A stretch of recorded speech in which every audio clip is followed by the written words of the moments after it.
Like, no, they should be making like $500,000-$600,000 a year, bro, on the low end. You know what I'm saying? But overall, this league is a disaster.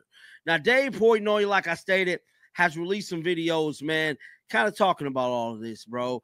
Now, he started this thing with a video, but before we get into the video, we're gonna talk about these tweets right here that he had released, man, on his S account. Now, Dave Portnoy has, went through. Dave Portnoy recently sparked intense online debate with his commentary regarding WNBA compensation and the league's current financial situation. The discussion emerged following widespread criticism of player salaries in women's professional basketball. The controversy centers around whether WNBA athletes deserve increased compensation. Many critics argue against higher wages, referencing frequently cited losses of approximately $50 million annually. However, Portnoy challenges this narrative, questioning the accuracy of these financial figures and suggesting the numbers remain deliberately obscure. The media personality argues that franchise valuations have skyrocketed dramatically. These tweets right here that he had released, man, on his S account. Now, Dave Portnoy has, went through his ups and downs in the media, but,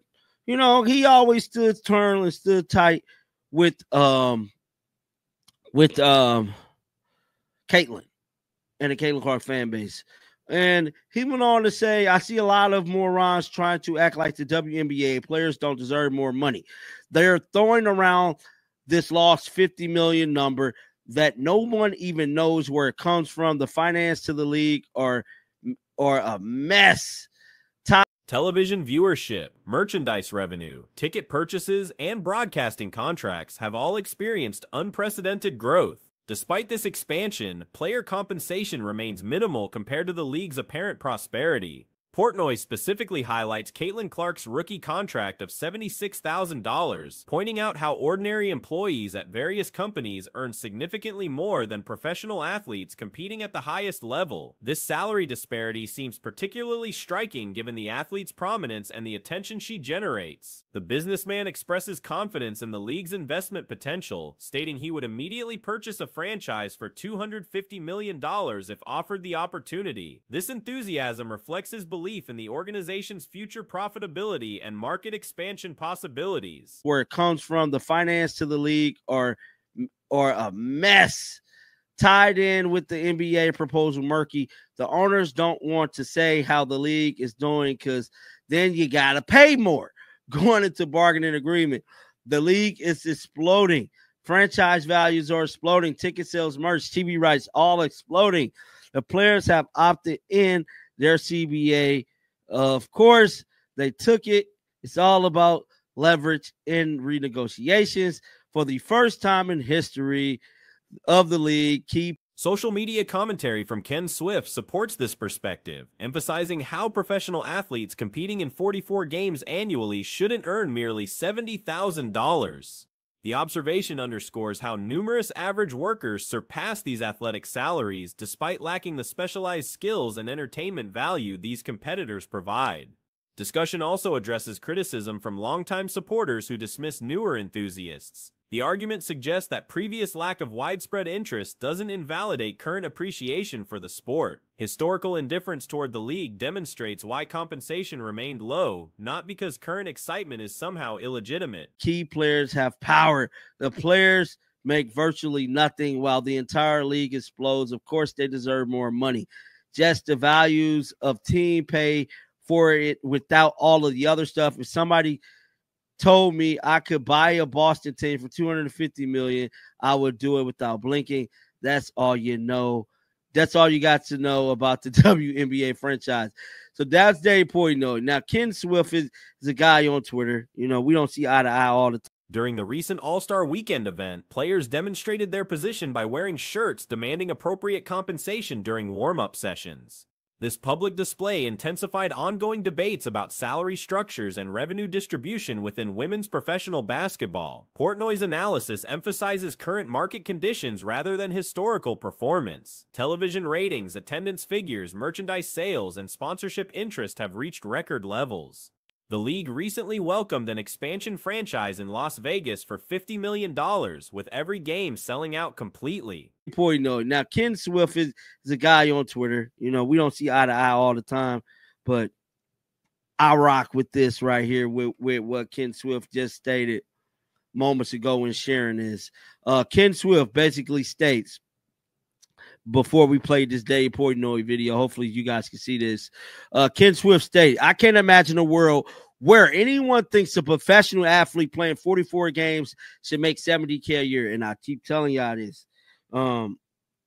It's average people in the world that make way more than Caitlin Clark, WNBA. The franchise fee has increased to $250 million, reflecting growing investor confidence and market demand. Some WNBA teams now average higher attendance than multiple NBA organizations, demonstrating genuine fan engagement beyond novelty interest. Caitlin Clark's impact extends beyond individual performance statistics. Her presence ignited widespread interest that benefits the entire organization. While critics dismiss this as temporary fascination with a single player, Clark represents the beginning of a 15-year career commitment to women's basketball. Yeah, it is. It's average people in the world that make way more than Caitlin Clark WNBA salary. I'm just saying. You can hate the messenger, but to hate the message because of it makes zero sense. Here is someone who couldn't care less about the W 2 years ago, and now he advocating for all other players because of Caitlin. And I say this thing here again, man. There's a lot of old WNBA fans who try to criticize us new fans, and I don't see how it's that justifiable. Just because we don't know all the damn players' names and basketball nerds. Additional emerging talents like Angel Reese and Paige Buickers contribute to growing star power within the league. These athletes create compelling storylines and rivalries reminiscent of historic NBA dynamics that drove massive audience growth decades ago. The expansion of marketable personalities ensures sustained interest beyond any individual player's career. Young athletes entering the league possess natural charisma and competitive excellence that attracts diverse audiences previously uninterested in women's professional sports. Portnoy dismisses concerns about veteran players seeking compensation based primarily on tenure rather than current market value. We don't know all the damn players' names and basketball nerds like other people around the world. You can't sit up here and say people don't love the team and don't respect the team because we don't know all the history of the damn league, bro. No one cared, because if they cared, they would have been making videos about the league years ago. No one cared about this damn league. Let's be honest, bro. Now let's listen to what Dave Portnoy had to say. WNBA All-Star Game was this weekend. Shout out Stud Buds if you know. The focus should remain on athletes capable of filling major venues and generating substantial television audiences rather than rewarding historical service alone. Recent women's college basketball finals attracted larger television audiences than corresponding men's tournaments, proving genuine demand exists for high-level women's competition when properly marketed and presented to audiences. Franchise valuations of $250 million today could realistically reach $1 billion within the next decade, given current growth trajectories and increasing mainstream acceptance of women's professional athletics. Corporate sponsors actively seek association with the league, recognizing opportunities to connect with engaged demographics that traditional sports marketing often struggles to reach effectively. Television networks compete for broadcasting rights, understanding that women's basketball content generates reliable viewership and advertising revenue streams that justify significant financial investments. All-Star Game was this weekend. Shout out Stud Buds if you know, you know. Anyways, the players before warm-ups to the All-Star Game wore "Pay Us What We Deserve" t-shirts. World War III has broken out. People taking sides, saying they deserve money, they don't deserve more money. I don't know how anybody in the world with a brain, and maybe my brain is just bigger than most, can rationally say the women don't deserve more money at this point. Caitlin Clark's rookie salary is $76,000. Nikki Smokes, Mincy make more than her. Portnoy questions the authenticity of reported $50 million losses, noting that private companies typically don't release detailed financial information. These figures may be strategically presented to minimize expectations during contract negotiations with players and broadcast partners. The league's integration with NBA operations creates accounting complexities that make accurate profit-loss calculations difficult for outside observers. Ownership groups benefit from presenting challenging financial pictures when negotiating with players seeking improved compensation packages. Current salary structures fail to reflect the entertainment value and revenue generation that today's players provide to the organization. I don't think she's playing. She's going to doctors to get even more tests. And yeah, it's not an ideal scenario if you're a Fever fan. Like, hope she rests entire month. Surely would love an explanation of saying she's day to day. Certainly doesn't seem that way. That's her way of saying, I have no idea, so I pretend so's her ratings. I don't need anything to do with ratings. I think she has actually just got no idea. I think the Fever, she's getting Clark's team second opinion, since obviously the Fever opinion is questionable. I think that there's a very good chance that that's the case as well. I think there's a good chance that rookie contracts of $75,000 seem inadequate given the massive audience engagement and commercial interest surrounding the league. Players exercise their collective bargaining rights appropriately by opting into their current agreement, but market conditions have changed dramatically since those negotiations occurred. Future discussions should reflect current economic realities rather than historical precedents. The commissioner and marketing departments face criticism for failing to capitalize on unprecedented interest in women's basketball. Strategic mistakes in fan engagement and revenue maximization have potentially cost the organization significant growth opportunities. the case as well. I think there's a good chance that she's getting a second opinion, and I think there's a good chance that a scan showed nothing. I think the scans are showing nothing. That's just my opinion, because it's very clear. One injury is leading to another injury, is leading to another injury. If she wouldn't be playing, she said it. She has said she would not be playing if the scans showed anything. Seems like scans are showing nothing. What happened with question was asked before, another month, I guess.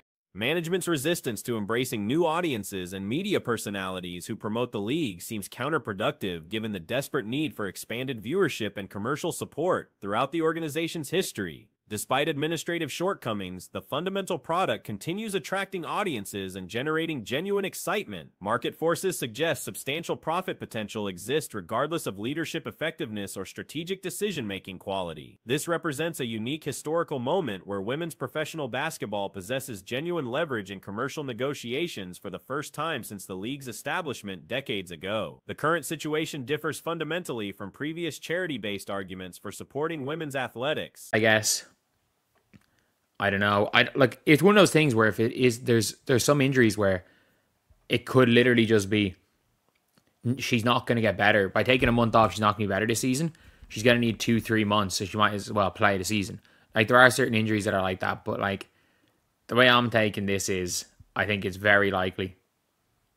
It is very unlikely. You don't want her to play till August. Yeah, she's not playing basketball. It is the 20th of July or 21st of July. Market demand, television ratings, and commercial interest now justify increased compensation based on economic merit rather than social responsibility. Employee compensation at sports media companies exceeds what the league's most prominent rookies earn, highlighting the disconnect between market value and actual payment structures within women's professional basketball. Future television contracts and sponsorship agreements will likely reflect growing audience engagement and commercial viability, providing additional revenue streams that should benefit player compensation structures moving forward. The league's explosive growth across all measurable metrics suggests that historical financial struggles no longer accurately represent current market positioning or future earning potential for the organization and its athletes. The situation appears troubling based on recent statements from Stephanie White. 21st of July, if you are in Ireland right now, like I am.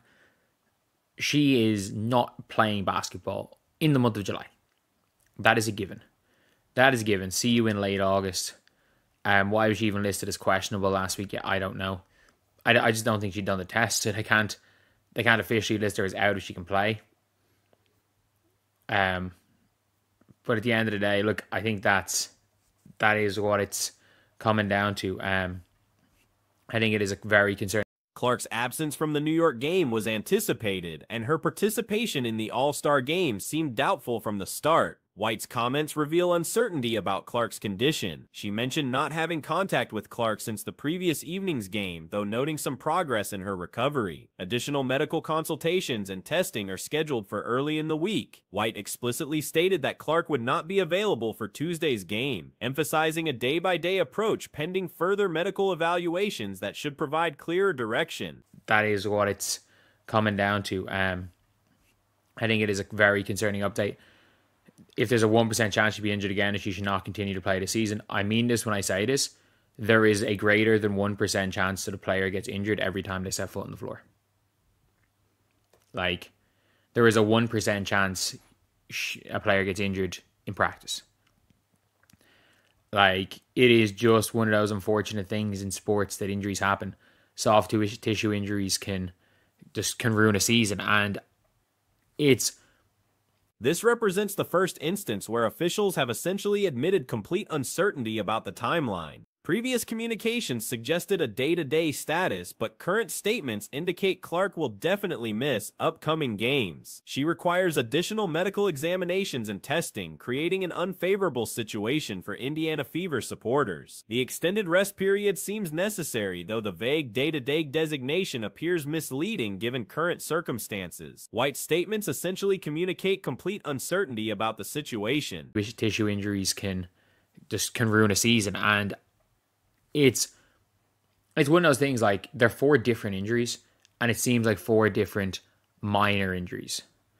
It seems like 4 different really minor injuries. So I would say she's probably going to get the all clear in a week to play. But it's like, it's now no longer about getting her the all clear. It's now about getting her the all, like, ready to play the rest of the season, ready to play multiple games in a row. Because she's out for a month, possibly the remainder of the season. And bring Caitlin back. This likely isn't related to television ratings, but rather genuine medical confusion. The Fever organization may be seeking additional medical opinions beyond their initial assessment. There's considerable possibility that diagnostic scans are revealing no clear abnormalities. This scenario often occurs when multiple minor injuries create a cascade effect, with one problem leading to subsequent issues. Clark has previously stated she wouldn't compete if scans showed significant problems. The season. And bring Caitlin back too early so she re-injures her existing injuries. She hasn't re-injured anything. She actually has not re-injured anything. So I don't put this that much on the medical team, what they've done this season. I think I put this on the medical team for bulking Caitlin up so much during the off-season. I think they really bulked Caitlin Clark up in the off-season and bulked her up almost too much. And I think that has been to the detriment because, again, a lot of people are like, oh, she's only put on, what, at most. The apparent lack of definitive scan results suggests ongoing uncertainty about the underlying issues. Certain injuries require extended recovery periods that won't improve with just 1 month of rest. Some conditions need 2 to 3 months for proper healing, making it potentially counterproductive to halt the season entirely. However, given current circumstances, Clark's return to competition before August appears extremely unlikely. Basketball activity during July seems impossible at this point, being July 20th or 21st, depending on location. People are like, oh, she's only put on, what, at most like 10 pounds. That's not really going to affect anything. But it's like, when you work out your upper body, it can still affect it. And again, maybe it isn't. Maybe we don't know. But whatever the hell they had her doing in the off season, she has not, since she started ramping up playing 5v5 again, which was the first day of training camp. Since the first day of training camp, Caitlin Clark has not been healthy for 10 consecutive days. Not like 10 consecutive games.